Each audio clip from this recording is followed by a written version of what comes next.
يعني مثلا اهو كنت بخش مثلا، كنت بنزل اجيب السلم كده اهو، بجيب السلم عادي وكل حاجة تمام. يعني مشكلة اهو، جبت السلم وكل حاجة.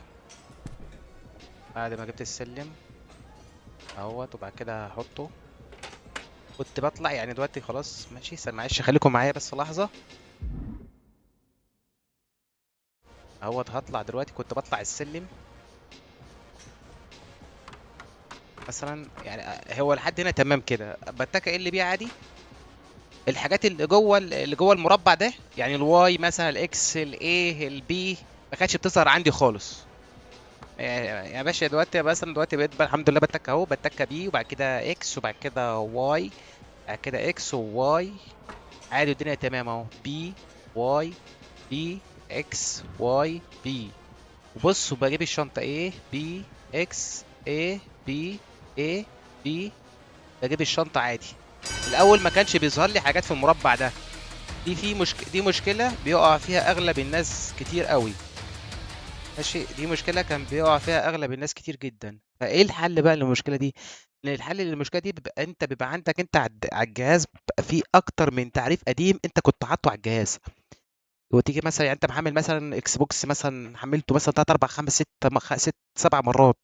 حملت محاكاة اللي هو يعني تعريف اللي هو البرامج اللي بتشغل الدراعات، يعني البرامج اللي بتشغل الدراعات محملها بدل المرة 300 مثلا.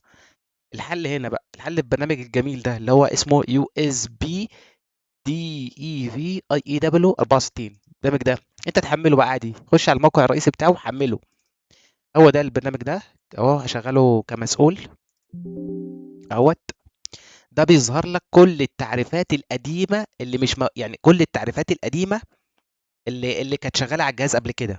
البرنامج ده حرفيا جوهرة، اقسم بالله العظيم. اللعبة دي ادتني اكتر من شهرين ما عرفتش اجيب الشنطة. يعني كنت واقف مش عارف اللي هي في اللي هي البت اللي اسمها ديت الاخت مش عارف مين، المهم ما عرفتش اجيب الشنطة واكمل المهمة بتاعت الشنطة. فالبرنامج ده بجد بتشغله بيجيب لك كل التعريفات القديمة. يعني انت مثلا دلوقتي مثلا التعريفات دي، يعني مثلا لو التعريف زي ده مثلا، يعني هتلاقي انا لسه ماسح دلوقتي اقسم بالله. انت مجرد ما يعني ايه، يعني انا لسه بس دلوقتي التعريفات بالهبل كانت عندي لانها كان بتعمل تعارض جوه في اللعبه، فبتخلي الجهاز مش عارف يتعرف على ايه ولا ايه ولا ايه ولا ايه. فهتلاقي تعريفات كتير هتمسحهم كلهم، زي مثلا اكس بوكس 360 هتلاقيهم كتير مثلا. مش عارف ده برضو، يعني ده ممكن اهوت اكس بوكس 24 ويندوز مثلا اهو. او هتيجي تعمل له كده مثلا، وتعمل له قول له انستول سيلكتد ديفايسز، تقول له يس. خلاص كده بتشال. مثلا انت برضه نفس النظام كده، لما تلاقي اي حاجه على اكس بوكس تعريف قديم هتشيله. بس لو التعريفات دي مثلا ماوس، كيبورد، حاجات مهمه، سماعه، الدراع نفسه اهوت اللي انا موصله اهوت، و ده برضو مش عارف ايه. بس المهم يعني حاجات قديمه، ده بيشوف لك التعريفات القديمه اللي انت كنت اللي انت حاططها قبل كده. فتشيل كل التعريفات القديمه ديت عشان الجهاز يبقى سلس معاك وحلو. وما تحاولش تجيب اللي هو الحاجات الاكس بوكس ديت اللي هي المحاكاة اللي هو اللي بيحاكي الدراع يعني. اللي هو البرامج ديت مثلا، انا محمل البرنامج ده اللي هو اكس اوتبوت. ده برنامج نضيف وسهل، احسن من اكس بوكس 360 سي اي ده 100 مره، ده احسن منه 100 مره، يعني عن شهاده يعني. فنصيحه مني شغل البرنامج دوت. لو انت عندك المشكله مثلا، عندك اللي انت لما بتيجي تشغل اللعبه دي مثلا، او شغلت اللعبه دي قبل كده وحصلت معاك المشكله ديت، حمل البرنامج ده. وده هيشوف لك كل التعريفات القديمة اللي موجودة عندك على الجهاز، هتمسحها.